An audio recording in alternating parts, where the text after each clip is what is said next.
यार ज्यादती नहीं, कुड़ियां फेल हो जान तो उन्हां दी शादी हो जाती है, मुंडे फेल हो जान तो प्लंबर का काम सीखन।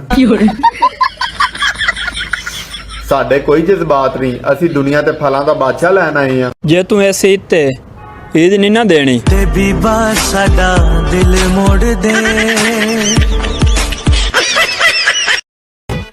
जिन लड़कियों के नाखून लंबे होते हैं ना, उनकी नाक हमेशा साफ रहती है।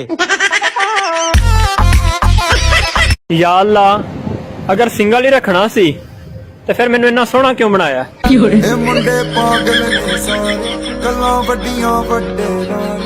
असी मुंडे आ जनाब, साडी शादी नहीं मेले लगन दे।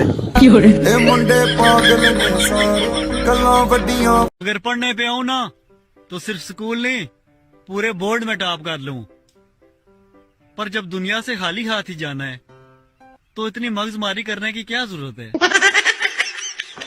लोग पता नहीं किवें अपनी कजनां नाल शादियां कर लेंदे ने, मेरा तो वेखण नूं दिल नहीं करदा। अल्लाह दे हुक्म नाल जिन्ना साडे घर मच्छर है ना, घर साडा ते नहीं मच्छरां दा, असी रेंट ते रह रहे हैं। चवल दे बच्चियां तुन के रखे आ सन। जेड़े आखदे सी ना कि तेरा कुछ नहीं बन सकना, उन्हां नूं दस दे सूट बन गया ते जुत्ती लैण चलां ईद ते पाउण वास्ते। चोकला मुंडा उदो तो कहना सी मेरी शादी करवाओ, मैं कुवारा तब तक बैठू, बैंड मेरा बजवाओ। वज्जा बैंड के नहीं सुनाओ।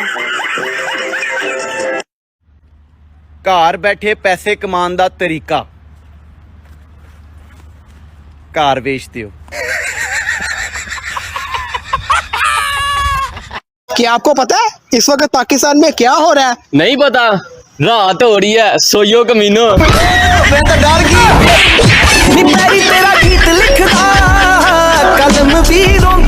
यार कुड़ियां पार्लर च 4 घंटे ला के तैयार होने तो बाद एक दूसरे ਨੂੰ ਪਤਾ ਕੀ ਕਹਿੰਦੀਆਂ ਨੇ? ਆ ਦੇਖੀ ਅੱਜ ਮੇਰਾ ਰੰਗ ਗੋੜਾ ਨਹੀਂ ਲੱਗ ਰਿਹਾ। कुड़ियां सारिया जगह तो ब्लॉक करके कहंदियां सानू मनांदा नहीं। YouTube ਤੇ ਵੀਡੀਓ ਪਾ ਦਈਏ ਤੁਹਾਨੂੰ ਮਨਾਉਣ ਵਾਸਤੇ। ਗੱਲ ਸੁਣ ਲਓ ਪਾਕਿਸਤਾਨੀਓ, ਐਤਕੀ ਜੇ ਈਦ ਦੇ ਨੇੜੇ ਕਿਸੇ ਨੇ WhatsApp ਤੇ ਉਹ ਸਟੇਟਸ ਲਾਇਆ ਨਾ ਵੀ ਈਦ ਆ ਗਈ ਤੇ ਮੇਰਾ ਯਾਰ ਨਹੀਂ ਆਇਆ, ਤੇ WhatsApp ਚੋਂ ਕੱਢ ਕੇ ਜੂਤ ਫੇਰਾਂਗੇ ਵੀ ਈਦ 'ਚ ਹਜੇ ਬੜੇ ਦਿਨ ਪਏ ਆ, ਯਾਰ ਨੂੰ ਮਨਾਓ।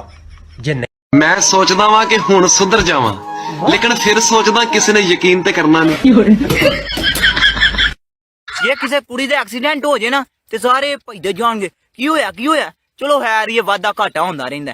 ਜੇ ਕਿਸੇ ਮੁੰਡੇ ਦਾ ਐਕਸੀਡੈਂਟ ਹੋ ਜੇ, ਉਹ ਮੈਂ ਨੂੰ ਬੜੀ ਦੂਰੋਂ ਵੇਂਦਾ ਸਾਂ ਪਿਆ, ਬੜੀ ਭੈੜੀ ਗੱਡੀ ਚਲਾਉਂਦਾ ਸੀ ਪਿਆ। ਇਹਦੇ ਨਾਲ ਹੋਣਾ ਹੀ ਇਹ ਸੀ, ਇਹਨੇ ਇੰਜ ਗੱਡੀ ਭਜਾਈ ਸੀ ਜਿਵੇਂ ਘਰ ਕੋਈ ਟੂਟੀ ਖੁੱਲੀ ਛੱਡ ਆਏ ਆ।